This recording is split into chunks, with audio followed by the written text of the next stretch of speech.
An economist by training, Dr. Manmohan Singh held key positions in the academia and government before taking on the transformative role of India's finance minister back in 1991.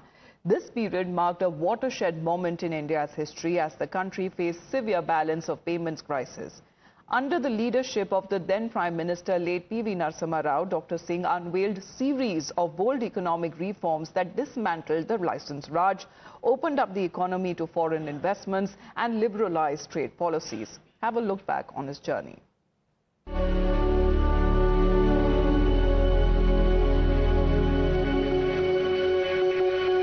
The day was 24th of July 1991. It was a day that changed the course of India's growth story. One that made every Indian dream big. And a large part of the credit goes to this man, a Congress veteran, Dr. Manmohan Singh. And on this day, the then Finance Minister presented his first ever budget, one that would be remembered for decades to come. The government by then was already going through testing times, facing increasing oil prices and a fall in remittances from Indian workers owing to the Gulf War. The Indian state was on the verge of a sovereign default. At $6 billion, India had just enough forex reserves to support 2 weeks of imports. Harsh decisions had to be taken.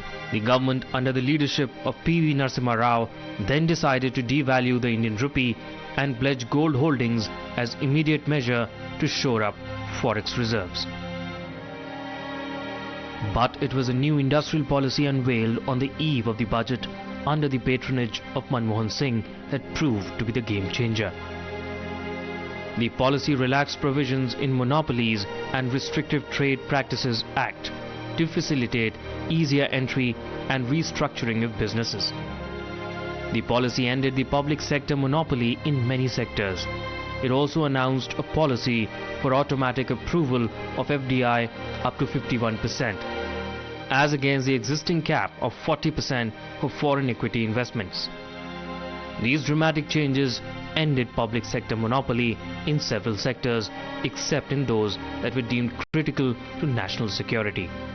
These changes not only led to a steep upturn in the foreign goods entering Indian markets, but also a dramatic rise in foreign investment in the years to come. But the reforms didn't end there. Manmohan Singh took it further with multiple drastic changes to stall what seemed to be a crisis spiraling out of control for the country in 1991. Faced with a fiscal deficit, the budget increased corporate tax rates to 45%. The government also opened mutual funds to the private sector and relaxed investment norms for non-residents. These measures were followed by the introduction of a second trade policy package to boost exports and a package for developing small firms. Seeking immediate economic relief, he also applied for an emergency loan of $220 million to the IMF, which later proved to be critical in preventing a debt default for the nation. As the Finance Minister, Dr. Manmohan Singh took drastic measures which not only rescued the nation but also propelled India into rapid economic growth. As the nation mourns the loss of one of India's greatest minds, the country will forever remain indebted to the astute economist who changed the course of India's growth story.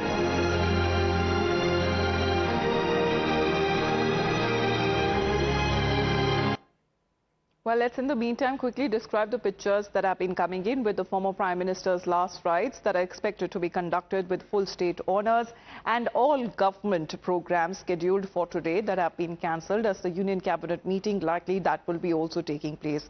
When a period of national mourning is declared, the national flag that is now flown at half-mast. Pictures that are now coming in from different government buildings, especially from the Rashtrapati Bhavan, from the AICC headquarters, where all of those buildings that have been from Hyderabad, we are looking at pictures coming in from different parts of the country where the national flag is flown regularly. There will be no official entertainment on these days as the flags is on half-mast, as you can see, as far as the Congress office is also concerned. The party has also declared that all official programs of the party, including the foundation Inauguration Day celebrations will stand cancelled for the next 7 days. Pictures coming in from the Rashtrapati Bhavan as well as the flag that can be seen at Half-Mast. Let's in the meantime put out when it comes to reactions that have been coming in, tributes that have been pouring in for the late former Prime Minister Dr. Manmohan Singh. The top leadership of the Congress party, including Congress party by President Mallikarjun Kharge, has reacted. Let's take a look at what Kapil Sibal has been saying, that Dr. Manmohan Singh, 1932 to 2024, few human beings have the humility as an endearing trait. Having reached the pinnacle of power, the India story of economic growth began with the economic reforms that he ushered in 1991. Not accidental, but was the quintessential Prime Minister of India. Let's in the meantime also put out what Manish Tiwari of the Congress party has to say, and I quote, "Very sad to learn about the unfortunate demise of Dr. Manmohan Singh, former Prime Minister of India. My association with the late Dr. Manmohan Singh goes back to the time when my parents and Dr. Manmohan Singh were neighbors in Punjab University, Chandigarh. He knew me almost from the day that I opened my eyes in this world. How strange are the ways of God. I was supposed to call on him tomorrow, Saturday in the morning. Soft-spoken, erudite, intelligent but firm, he was an inspiration for millions of young people for whom he opened up the doors for opportunity with the economic liberalization in 1991.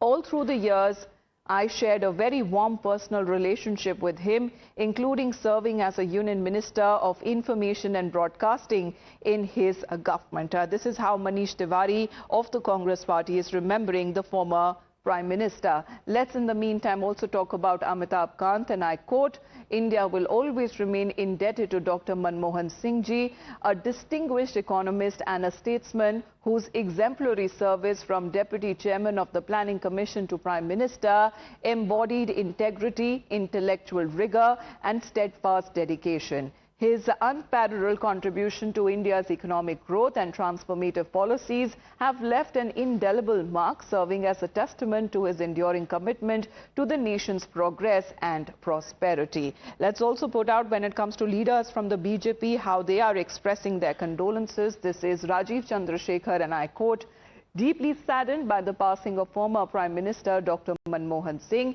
He will be remembered for his soft-spoken, humble personality and highly respected intellect. Under then Prime Minister Narasimha Rao as Finance Minister, he architected landmark economic reforms and the economic model as well, and has also launched my entrepreneurial career in telecom.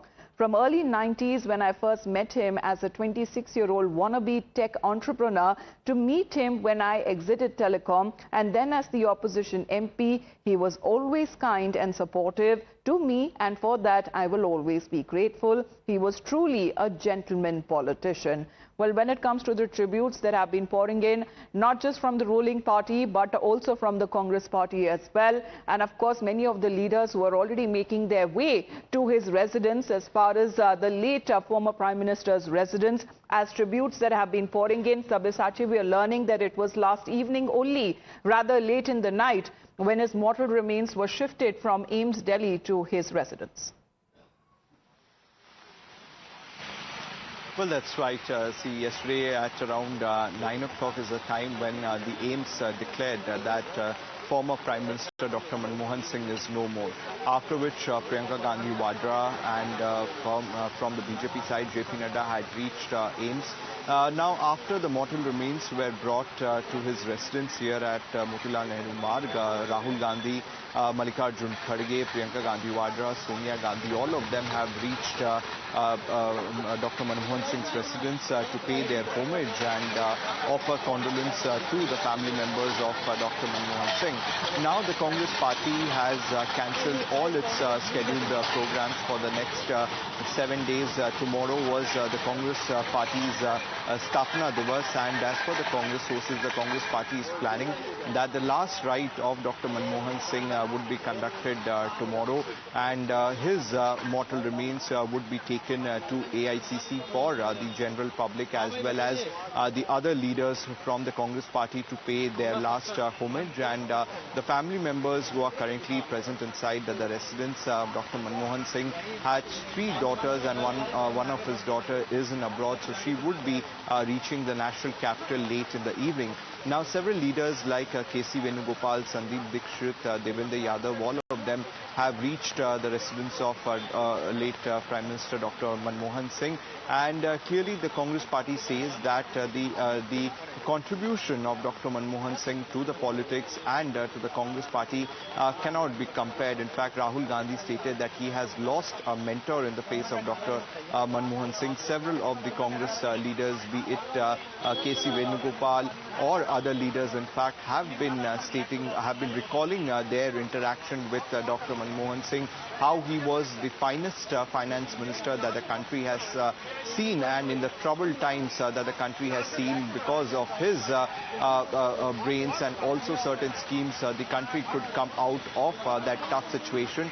So clearly, whether it is the Congress party or the BJP, all the opposition and the central government are continuously pouring in their condolence messages for Dr. Manmohan Singh and his family. Absolutely.